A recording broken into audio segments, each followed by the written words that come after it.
Okay, so you've probably heard about all the drama surrounding TikTok lately, right? I mean, it's everywhere. It really It's is. become a huge political debate, and a lot of parents are understandably kind of freaked out. I mean, it's not just a fun app for silly dances anymore, right? It's a potential national security risk that's landing right in our living rooms on our kids' phones. Yeah, exactly. And a lot of you have reached out wanting to understand what a potential TikTok ban actually means for families.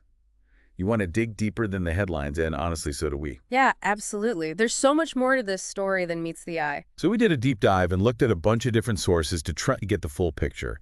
We looked at the news, obviously, but also legal analyses, and even a podcast specifically about how to keep families safe and happy in this crazy digital world. Definitely a lot to unpack here. So let's start with the basics.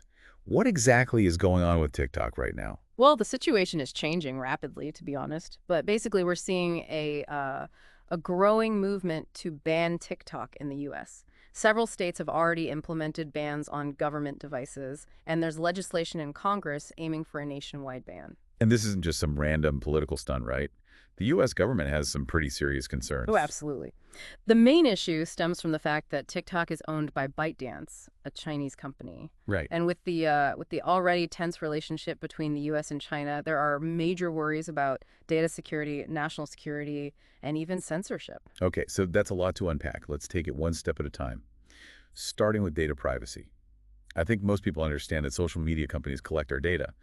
But what makes TikTok different, and why is the Chinese government connection such a big deal? So TikTok collects a ton of data on its users. We're talking everything from basic stuff like your age and location to things like your browsing history, the videos you watch, even what you type but don't post. And get this, they even use facial recognition technology. Wow, so it's pretty much everything, right? Pretty much. And the concern is that under Chinese law, ByteDance could be forced to hand over all that data to the Chinese government. And that's information about our kids. That's a scary thought. It is, because it's not just about targeted advertising anymore, right? Yeah. This data could be used for surveillance, tracking people's movements, even identifying potential dissidents or critics of the government. So even though TikTok is trying to address these concerns with something called Project Texas, where they claim U.S. user data will be stored and managed in the U.S., a lot of experts are still skeptical. Rightfully so.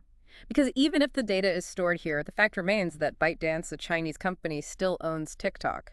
So there's no guarantee they couldn't still access the data if they wanted to. Some experts have even compared Project Texas to putting a screen door on a submarine. Yeah, I've heard that one too. I mean, it kind of paints a picture, right? It does. So it sounds like even with Project Texas, this data privacy issue is a really tough nut to crack. Yeah, it is. Because it's not just about technical solutions, it's about navigating these complex geopolitical tensions between the US and China. Right. Okay, so that's data privacy. Now let's move on to national security. How does a social media app, especially one that's mostly known for dance trends, become a threat to national security? Well, the concern here is that the Chinese government could use TikTok to spread propaganda or misinformation, to influence public opinion, and potentially even interfere with elections. Okay, I can see how that's a concern with any social media platform. But why is TikTok being singled out? Because it's so popular, particularly among young people who may be more susceptible to this kind of influence, and because of its ties to China, it raises concerns about foreign interference in U.S. So affairs. it's like a perfect storm, right? Yeah. Huge user base, young audience, and that connection to China. Exactly, and it's hard to ignore those concerns. Right. Okay, and then there's the issue of censorship. We know that TikTok has been accused of suppressing content that is critical of the Chinese government or that doesn't align with their views. How big of a problem is this? And what are the implications for our kids? Well, it's a big deal because it undermines free speech and creates a biased information environment. And for kids who are still developing their critical thinking skills, it can be really hard to tell what's real and what's not. Especially when it's all mixed in with funny dance videos and memes. Right. It's all presented in this very entertaining and engaging way, which makes it even harder to be discerning. Okay, so we've talked about the big picture stuff, the data privacy, the national security, the censorship. But I know a lot of parents listening are thinking, okay, but what does this actually mean for my kids? How is TikTok affecting them on a personal level? That's the most important question, isn't it? It is. And that's why we wanted to do this deep dive, Yeah. because these big abstract issues can feel overwhelming. But at the end of the day, we're all just trying to raise happy, healthy, well-adjusted kids, right? Excellent. So let's talk about the potential impact of TikTok on our kids' well-being. I know you mentioned mental health as a major concern. Yeah, and it's a valid one. There's growing evidence linking excessive social media use to things like anxiety, depression, low self-esteem, body image issues, even sleep problems.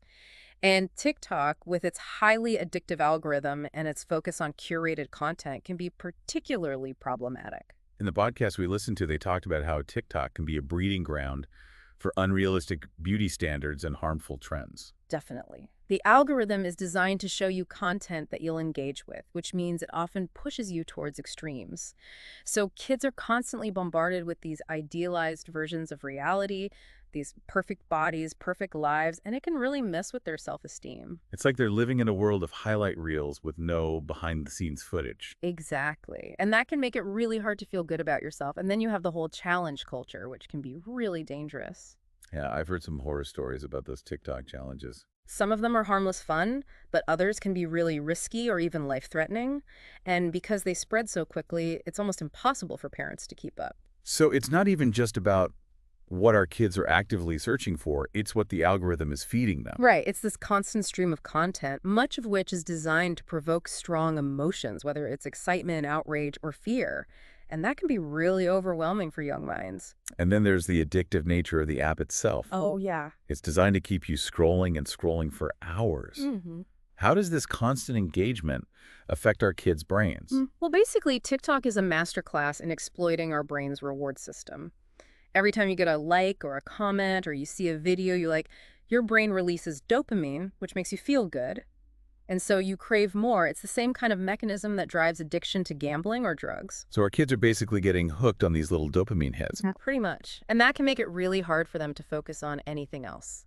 Their attention spans shrink, they get restless and irritable, they have trouble sleeping. And all of that can have a real impact on their schoolwork, their relationships, their overall well-being. This is all pretty heavy stuff. So what can we as parents do about it? It feels like we're fighting an uphill battle against a giant tech company. It can feel that way for sure. Yep. But the good news is there are things we can do. We don't have to just sit back and let this happen. Okay, so what's the first step? Well, the most important thing is to educate ourselves. We need to understand how these apps work, what kind of data they collect, what the potential risks are. And that's not just for TikTok, it's for all social media platforms. So do our own deep dive, basically. Exactly, because knowledge is power, right? The more we understand, the better equipped we are to protect our kids. Okay, so education is key. What else? Communication is huge. We need to talk to our kids openly and honestly about their online experiences. Ask them what they like about TikTok, what they don't like about it, what kind of content they're seeing. And most importantly, let them know that they can come to us if they see something upsetting or if someone is making them feel uncomfortable online. That's so important because if they're afraid to talk to us, they'll just keep it to themselves, and that's when things can really spiral. Exactly. So creating that open and trusting relationship is crucial. Okay, so education, communication. What about boundaries? Yes, boundaries are essential. And this can look different for every family depending on your kids' ages, maturity levels. But it might involve things like setting screen time limits, implementing parental controls, or having device-free zones in the house. So, for example, no phones at the dinner table. Exactly. Or no screens in the bedroom after a certain time. The key is to involve your kids in these discussions and make them feel like they're part of the process. Because if we just impose rules without explaining them, they're more likely to rebel, right? Absolutely. We want them to understand why these boundaries are important and to buy into the idea of creating a healthy digital balance. So it's about working together as a family, not just dictating from on high. Right.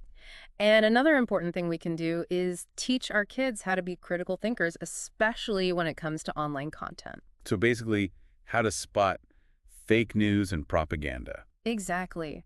Help them understand that not everything they see online is true or accurate. Encourage them to question the source of information, to look for evidence, to consider different perspectives. Because it's so easy to get caught up in the echo chamber of social media, isn't it? It really is. And it's important to teach our kids how to break out of that and to think for themselves. Okay, so we've talked about education, communication boundaries, critical thinking. Any other tips for navigating this whole TikTok dilemma?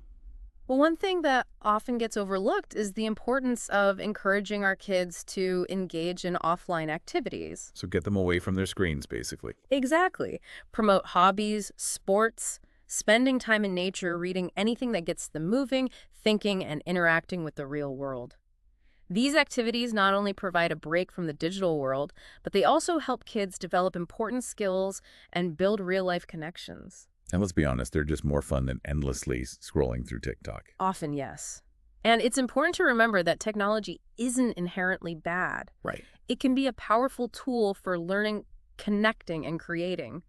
But like anything else, it needs to be used in moderation and with intention. It's all about balance, isn't it? It really is. Well, I think we've covered a lot of ground today.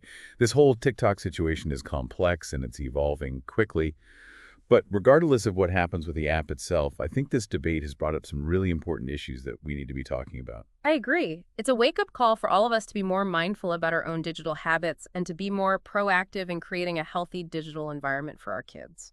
Because at the end of the day, it's not about banning an app. It's about equipping ourselves and our kids to navigate the digital world safely and thoughtfully. So as we wrap up, I want to leave you with a question. What steps will you take to start that conversation in your family tonight? It might feel daunting, but even small changes can make a big difference. I think that's great advice. And I hope this deep dive has given you some valuable information and some practical tools to help you navigate this challenging but important issue. Thanks for joining us. And remember, this is just the beginning of the conversation. Keep learning, keep talking, keep asking questions. We're all in this together. Absolutely.